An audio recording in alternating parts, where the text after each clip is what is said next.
short reflection reminder in the English language, inshallah, and then that will be followed by the second, inshallah.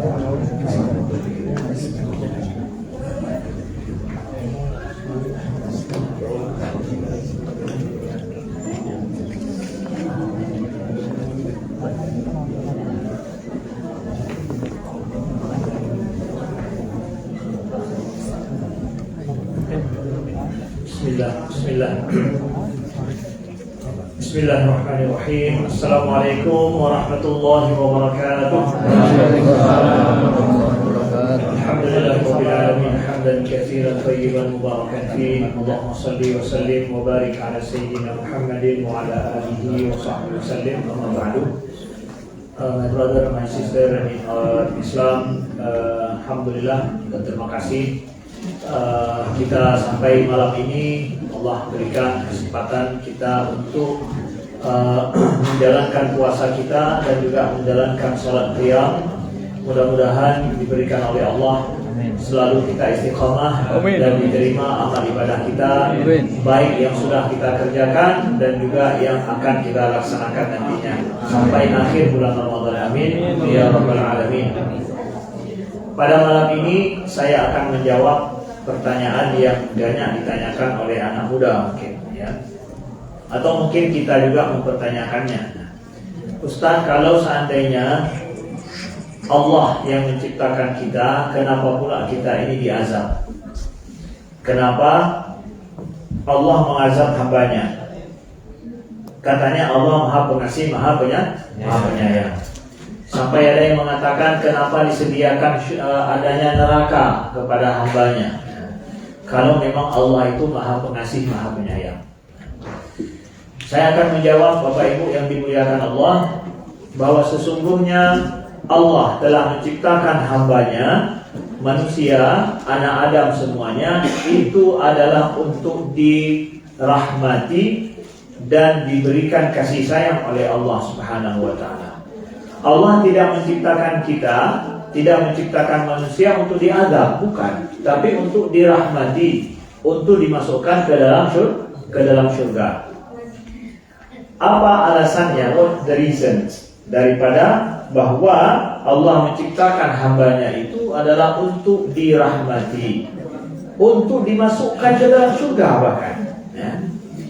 Kita lihat beberapa bukti dari Al-Quran dan daripada hadis Nabi Sallallahu Alaihi Wasallam. Bapak Ibu yang dimuliakan Allah. Pertama adalah berkenaan tentang bulan Ramadan, ya. Allah, dan tadi sore saya sudah menyampaikan bahwa Allah menjadikan di bumi ini ada tempat yang kalau kita beribadah itu dilipat gandakan pahala. Ada waktu disediakan oleh Allah yang kalau masuk kita waktu itu orang beribadah dilipat gandakan pahala oleh Allah, ya kan? Allah ingin hambanya untuk dirahmati, dengan sedikit usaha dia diberikan pahala berlipat, bahkan yang tidak ada hitungannya di dalam bulan Ramadan. Sampai ada kemudian Lailatul Qadar disediakan satu malam lebih baik daripada 1000 bulan. Itu kalkulasi itu diberikan oleh Allah untuk apa? Untuk menyusahkan kita atau untuk menyayangi kita? Allah hanya ingin sedikit effort daripadamu, just little bit, not much effort from you. I will reward you with uncalculated reward. Ya, Allah ini menyayangi hambanya. Ya. Kemudian bulan Ramadan, Bapak Ibu yang dimuliakan Allah, Allah sediakan bulan Ramadan itu sebagai bulan maghfirah, pengampunan. Kamu yang telah berbuat dosa selama 11 tahun, nih 11 bulan, nih datang bulan Ramadan, ya, untuk yuk cari pengampunan daripada Allah Subhanahu wa Ta'ala. Kata Nabi, man shoma Ramadanan imanan wa ihtisaban ghufira lahu ma taqaddama min dhanbi. Siapa yang puasa bulan Ramadan dengan penuh keimanan, mengharap ridha daripada Allah, maka ghufira lahu, diampuni dosa-dosanya yang terdahulu. Satu kata Nabi. Kemudian kedua lagi kata Nabi, man qama ramadanan imanan wa ihtisaban ghufira lahu ma taqaddama min dzambi. Siapa yang melaksanakan sholat qiyam bulan Ramadan, yaitu sholat tarawih 1 bulan, ya, 1 bulan, bukan 1 malam, ya, bukan 1 malam, tapi 1 bulan, imanan wa ihtisaban, dengan penuh keimanan dalam hatinya, nggak ada yang memaksa dia, nggak ada gara-gara mau buka puasa, jadi nggak enak pulang ya sholat aja lah, ya, nggak ada juga gara-gara diajak sama kawan, nggak enak saja sama kawan, ya sekali pergilah, nggak, memang panggilan iman di bulan Ramadan ini, ya. Jahil-jahil sebelum bulan Ramadan jangan nampak jahil, ya. Betul-betul ada panggilan iman dia, ya. Dia melaksanakan sholat di malam hari, mengharap ridha daripada Allah, walaupun yang begini yang sanggup dia lakukan. Ghufira lahu ma taqaddama min dzambi, kata Nabi. Diampuni dosa-dosanya terdahulu. Pada bulan Ramadan ini pengampunan dosa yang terdahulu. Nah, kata para ulama, ya, ini dosa yang diampuni ini Ustaz, dosa-dosa semuanya nih? Atau ada beberapa kategori dosa? Nah, kalau misalkan kita puasa dengan penuh keimanan bulan Ramadan, malam juga kita melaksanakan semampu kita lah sholat tarawih macam ini, apakah Allah akan ampuni semua dosa kita? Sehingga dengan demikian kita sudah bebas lagi kemudian. Ya, gimana? Kata para ulama, dosa yang bukan, dosa ada 2 macam. Dosa besar, kabair, dan dosa kecil, saghair. Dosa besar itu tidak diampuni dengan amalan taat kecuali dengan taubat. Ya, dosa besar, berjudi, mabuk, berzina, membunuh orang lain, ya, mencuri harta orang lain, ya, merugikan orang lain dengan penipuan yang kita buat, itu masuk dosa besar. Makan riba, makan harta anak yatim, ya, ya, bawa lari apa? Kotak amal. Siapa tuh? Tapi kalau kosong nggak apa-apa, ya, dibawa lari untuk cari sumbangan, ya. Nah, dosa besar itu mekanisme pengampunan dosa besar tidak diampuni dengan banyak buat taat, tapi dengan taubat khusus. Tapi kalau dosa saghair yang nggak masuk dalam dosa besar, maka itu terampuni dengan kita banyak berbuat taat, apalagi bulan Ramadan seperti ini. Nah, sedangkan dosa besar itu mekanisme pengampunan dosanya harus dengan taubat. Taubat, apa saja syarat taubat? Nah, maka bulan Ramadan adalah bulan taubat juga. Saat kita bertaubat kepada Allah. Kenapa? Dosa besar itu ada mekanisme taubat tersendiri. Ya, karena dia dosa besar. Dosa besar itu dosa yang diancam oleh Allah dengan neraka dan Allah marah kepada orang itu. Ya, seperti membunuh, berzina, main judi, yang jelas-jelas disebutkan dalam Al-Quran dosa itu, ancamannya dosa itu, mabuk juga, ya. Maka apa yang terjadi? Harus dengan kita bertaubat. Mekanisme taubat ada 3 kalau dosa itu hanya dengan Allah, ya. Kita dengan Allah saja, nggak ada hubungan orang lain. Kalau nggak ada hubungan orang lain, ya. Pertama adalah berhenti dari melakukan dosa tersebut, mabuk-mabukan, main judi misalkan, alhamdulillah, ya. Nah, mabuk-mabukan, main judi, ya, itu berurusan dengan apa? Kalau nggak ada berurusan dengan orang lain, dengan diri sendiri, maka taubatnya mekanisme yang pertama adalah berhenti dari perbuatan yang demikian itu, ya. Kemudian menyesali terhadap perbuatan tersebut, ya. Menyesal itu seperti apa? Orang kan menyesal juga macam-macam, ya. Hilang sendal ke masjid juga menyesal dia pergi ke masjid, dia bilang, ya. Gara-gara apa? Hilang sendal pergi ke masjid. Coba kalau nggak pergi ke masjid, nyesal pula dia, ya. Ada juga penyesalan. Itu nyesal juga. Tapi nyesal yang besok bisa pergi lagi. Gitu. Ini penyesalan yang kita nggak sanggup untuk melakukannya lagi. Ya, penyesalan betul-betul mendalam, betul dalam diri kita. Nggak mungkin kita ulangi lagi. Harus ada penyesalan seperti itu. Dan yang ketiga adalah berjanji sama Allah nggak akan ulangi lagi. Nah, 3 hal ini. Itu mekanisme taubat dosa besar. Apa aja dosa besar yang diancam dengan dosa besar oleh Allah, dengan azab besar oleh Allah. Maka pertama adalah berhenti dari kebiasaan itu, baik mabuk atau berjudi atau na'udzubillah yang lain. Kemudian menyesal atas perbuatan yang sudah itu kita jahil betul, nggak paham akan firman Allah, akan perintah Allah. Yang ketiga adalah berjanji sama Allah nggak akan ulangi lagi, bahkan sumpah betul kita sama Allah. Ya Allah, aku bersumpah nggak akan aku ulangi judi itu, nggak akan aku ulangi mabuk lagi ya Allah, nggak akan aku. Nah, begitu sumpah sama Allah, bahkan janji kita. Itu kalau nggak ada hubungan sama orang. Tapi kalau bawa lari apa tadi? Kota amal, ya, atau bawa lari duit orang, itu tambah. Di samping ini yang tiga, tambah karena berurusan dengan manusia. Selesaikan urusan kita dengan manusia itu. Kalau nggak diampuni dosa sama Allah. Ya. Kalau dosa kita berhubungan dengan manusia lain, kita berhutang sama orang, nggak kita bayar-bayar sampai orang bangkrut gara-gara kita. Ya. Nah, urusannya taubat dosa ini 3+1. Satu ini adalah selesaikan dengan orang itu, minta maaf sama orang itu.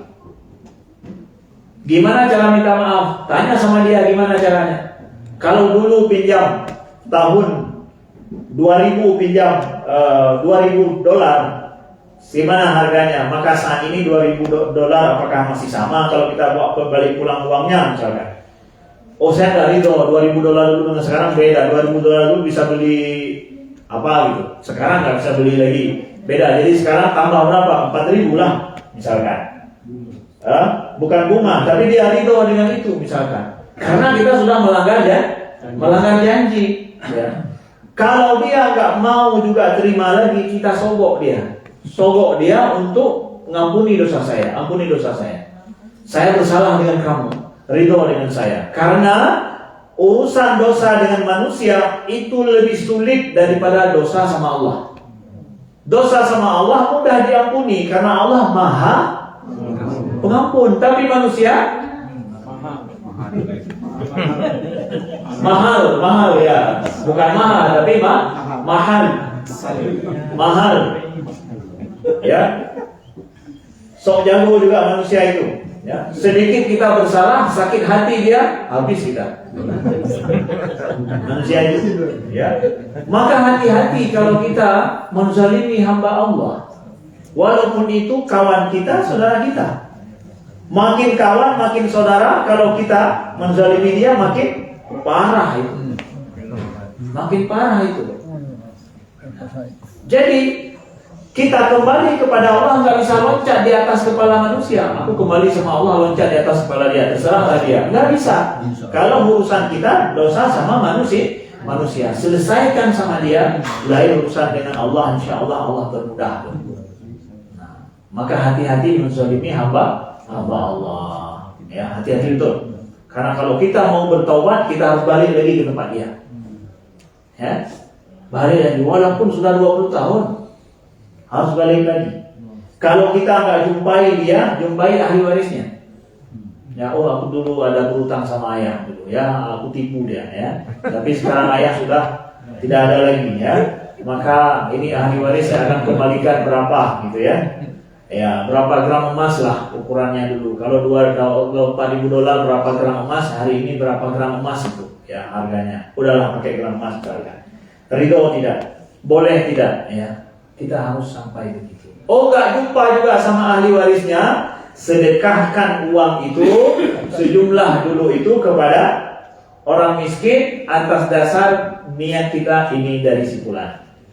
Aku sudah kembalikan uangmu ya, tapi aku nggak jumpa lagi. Dulu sama-sama kita di Los Angeles dan kau sudah pulang. Aku nggak tahu lagi di mana kampungmu. Dah pulang ke sana kita cari, ternyata nggak tahu lagi mana saudaranya. Sedekahkan sejumlah uang itu kepada fakir miskin atas nama dia. Ya, atas nama dia. Ya, itu urusan dengan manusia. Jadi ada 4. Kalau taubat urusan dengan manusia. Ya, bisa diingat ya. Ini kalau dosa besar. Sedangkan kalau dosa kecil yang tidak masuk dalam dosa besar, itu dengan banyak berbuat kebaikan. Kata Allah, innal hasanat yudhibna sayyi'at. Sesungguhnya kebaikan-kebaikan itu akan menghapus dosa-dosa kecil itu, kesalahan-kesalahan itu. Ya, Jadi dengan kita melaksanakan puasa plus dengan Ramadan seperti ini, kita sholat qiyam 1 bulan penuh dengan penuh keimanan, insya Allah yang kecil-kecil itu mudah-mudahan Allah hapus semua. Tinggal yang besar-besar aja yang bisa kita ingat. Apa itu? Meninggalkan sholat, dosa besar juga. Kalau meninggalkan sholat, dosa besar itu hubungannya dengan Allah, bukan dengan manusia. 3 hal itu, 3 hal. Dan insya Allah malam besok saya akan kupas tentang masalah sholat secara di sisi fikihnya, insya Allah malam besok. Nah, jadi Allah ingin merahmati kita. Allah sediakan station purification station. Jadi ada station penyucian diri yang kita ingin diampuni oleh Allah Subhanahu wa taala. Lalu kemudian Allah merahmati kita dengan cara apa? Dengan cara Allah memberi imbalan kepada kita yang tidak adil.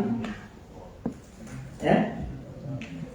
Dengan cara Allah menyayangi kita dengan memberi imbalan kebaikan dengan cara yang tidak adil. Kok Allah tidak adil? Begini maksudnya. May ya'mal su'an yujza bihi, kata Allah. Siapa yang berbuat kesalahan, dosa, itu akan dibalas dengan seperti yang dia buat.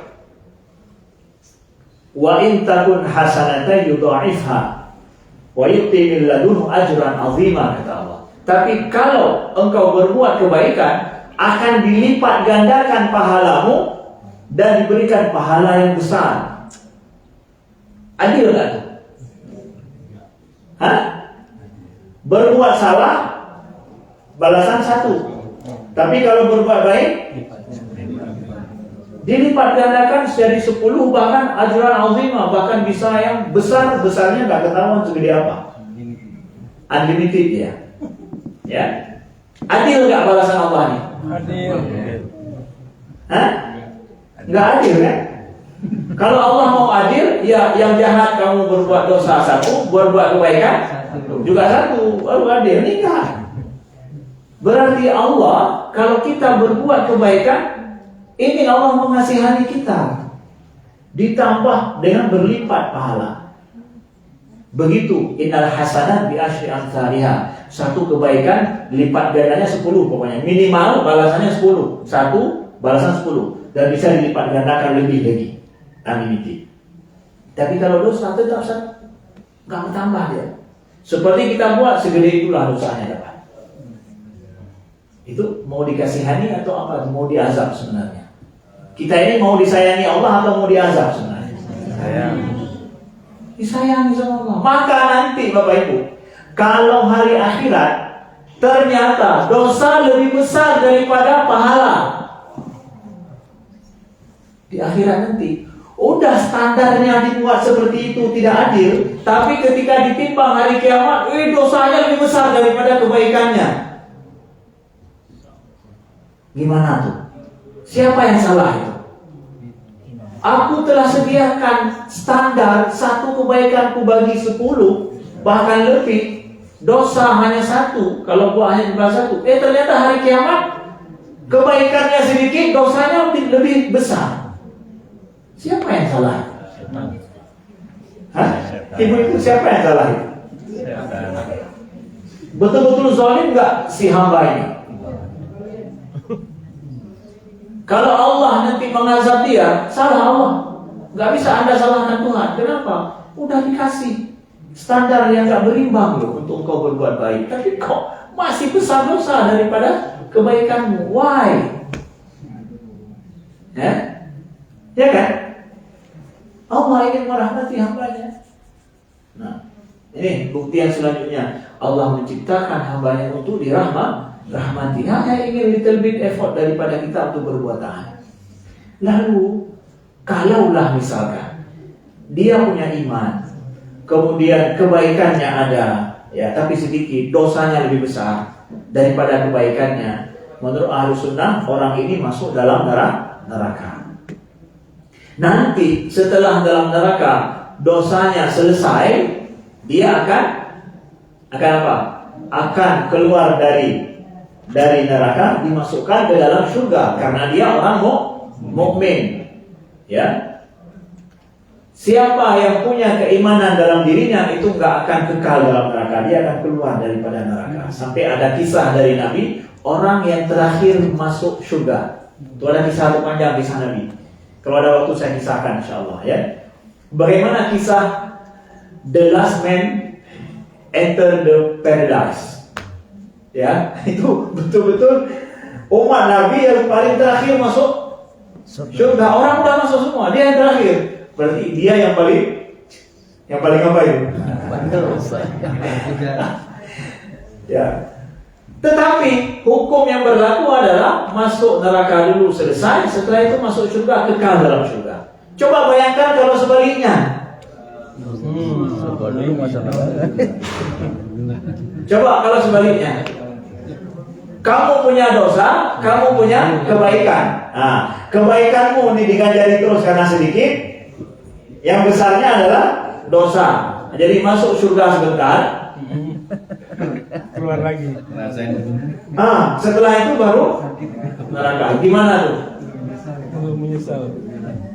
Maka jangan bilang Allah itu menciptakan hambanya untuk masukkan ke dalam neraka. Enggak. Tetap yang terjadi adalah kalau masuk dalam neraka dengan iman, gara-gara memang engkau ini zalim, udah dibuat standar yang begitu baik, begitu banyak supaya engkau dirahmati, tapi ternyata engkau zalim betul, ya. Masih besar dosamu daripada mahalamu ternyata juga, udah masuk transit sebentar, tapi ujungnya nanti ke surga, bukan sebaliknya. Nah, Bapak Ibu yang dimuliakan Allah. Ya, baik. Ada pertanyaan? Any question? Ya, baik, masalah itu masalah yang lain, silakan ya. Masalah yang lainnya. Boleh ya. Kalau sholat kafarat itu hadisnya sholat kafarat, sholat yang ditinggalkan terus katanya ada hadisnya itu di Jumat Ramadan terakhir kita sholat itu 4 rakaat untuk mengganti sholatnya. Tidak ada yang seperti itu, tidak benar hadisnya. Tidak benar, tidak ada sholat yang seperti itu. Jadi sholat kafarat menggantikan sholat-sholat yang pernah ditinggalkan. Itu tidak ada mekanisme sholat seperti itu. Besok saya akan jelaskan tentang bagaimana mekanisme kita yang pernah meninggalkan sholat dalam hidup kita. Apa yang harus kita lakukan?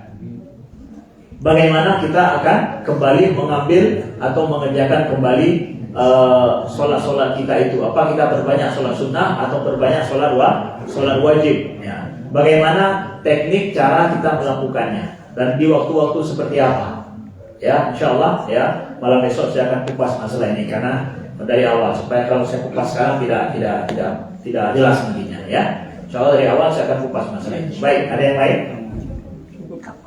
Tidak ada? Baik. Terima kasih Bapak Ibu. Kalau tidak ada, kita lanjutkan dengan sholat witir. Mudah-mudahan Allah rahmati kita semua dan menjadikan kita Ramadan di bulan taubat kepada kita dan menerima taubat kita dari ampuni dosa-dosa kita semua. Amin ya rabbal alamin. Sekian, terima kasih. Assalamualaikum warahmatullahi wabarakatuh.